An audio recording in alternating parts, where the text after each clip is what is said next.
ಎಲ್ಲರಿಗೂ ನಮಸ್ತೆ. ಭಾಷಾ ಜ್ಞಾನ ಯೂಟ್ಯೂಬ್ ಚಾನಲ್ಗೆ ಸ್ವಾಗತ. Today's video relating to sentence structure using the word for me.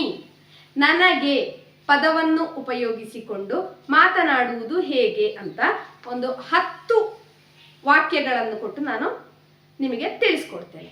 For other videos you can check my playlist and scroll down if you want spoken Kannada category.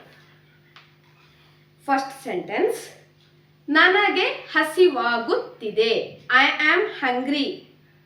ನನಗೆ ತುಂಬ ಸುಸ್ತಾಗುತ್ತಿದೆ. I am very tired. ನನಗೆ ಇದು ಅರ್ಥ ಆಗ್ತಿಲ್ಲ. I don't understand this.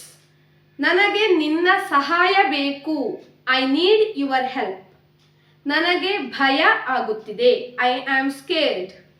ನನಗೆ ಇವತ್ತು ರಜೆ. I have a day off today.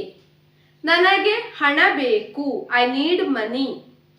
ನನಗೆ ನಿಮ್ಮ ಫೋನ್ ನಂಬರ್ ಬೇಕು. I need your phone number. ನನಗೆ ಹೊಸ ಬಟ್ಟೆ ಬೇಕು. I need new clothes. ನನಗೆ ಐಸ್ ಕ್ರೀಮ್ ಇಷ್ಟ. ನನಗೆ ಅದು ಬೇಕು. I like ice cream. I want it. For other videos, you can check my playlist and scroll down the spoken Kannada category if you want. For more videos, you can click bell icon. Subscribe my channel, share it maximum. Thank you for watching.